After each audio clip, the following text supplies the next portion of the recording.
Welcome back. Now, if you had any doubt that the alternative media has reached the tipping point when it comes to dominating the mainstream news, White House front group Media Matters has vowed to take down alternative media sites like InfoWars and DrudgeReport.com in their quest to do Obama's bidding by influencing the media. Media Matters is the closest thing to actual state media.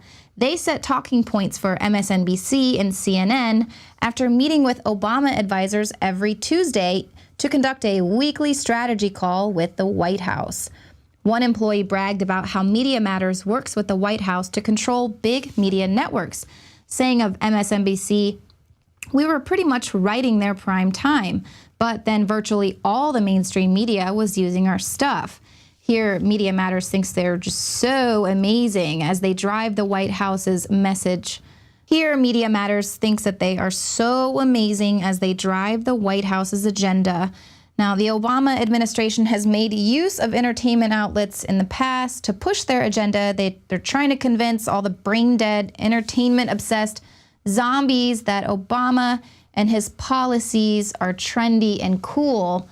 But they already know that they have lost the minds of the people who really want the hard-hitting news, and that's why Media Matters has set off with this plan, and they're going into the offense. So I'm sure, stay tuned for even more personal attacks by Rachel Maddow and her ilk to attack our credibility. But actually, at first that kind of worried me, but now I realize it's actually a really, really good sign that we are having a huge effect, and we're definitely a thorn in the side of the Obama administration.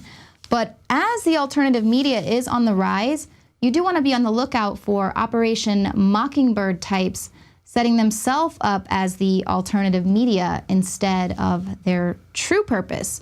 Now, whistleblowers are voicing skepticism about the new media organization that's being established by Glenn Greenwald and billionaire PayPal owner Pierre Omidyar. Omidyar is said to have invested $250 million in the operation in response to rising concern about press freedoms in the United States and around the world. But whistleblower Sibel Edmonds reports that NSA whistleblowers are highly skeptical of this project and its stated objective, and as WikiLeaks points out, it is outrageous that PayPal would be interested in establishing an alternative media organization when it moved to shut down Julian Assange and his organization by cutting off their ability to receive donations over the internet. Now, back in June, prior to the arrangement with Omidyar, Greenwald said that parts of the Snowden cache would never see the light of day. On the corporate media, they said that Greenwald was making this assertion based on what James Clapper had said. He accused the media of exploitation and harming national security. But however, according to Edmonds and NSA whistleblowers, the Snowden documents contain information about the relationship between major U.S. financial institutions, including credit card companies and PayPal, and the NSA. This is, at least in part, the reason the cache is untouchable, according to Edmonds.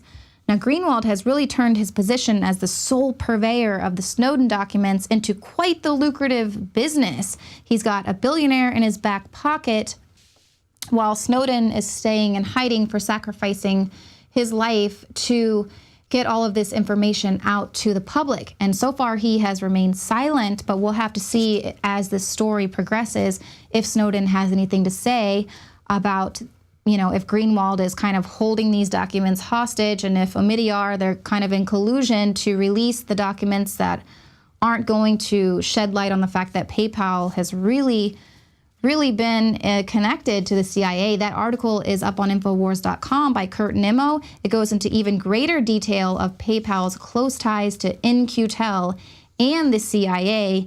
And this is just the beginning of this story. We're going to go much more in depth next week, and we hope to have an interview with Sibel. But those are the people that you're supposed to trust to bring you fair and balanced news. But it's not just the journalists that are being paid to turn a blind eye to the NSA. It's also our elected representatives that we are supposed to trust to have our best interests at heart, especially when it comes to deciding the constitutionality of the NSA's spy program. Well, new reports show that every member who sits on the NSA Oversight Committee has received campaign contributions from the top 20 largest intelligence companies in the United States. Now, amid the NSA's scandals, that committee has denied stricter reform attempts to the NSA programs, and instead they propelled legislation that's aimed at restoring their trust by the American public. Now, the report shows donations amount to over $3.7 million from 2005 to 2013, which pretty much means that they've been being paid off for quite some time to turn a blind eye. Well, I guarantee you that we are not being paid off by the NSA and pushing the Obama administration's agenda. You can continue to get your truthful news here at InfoWars.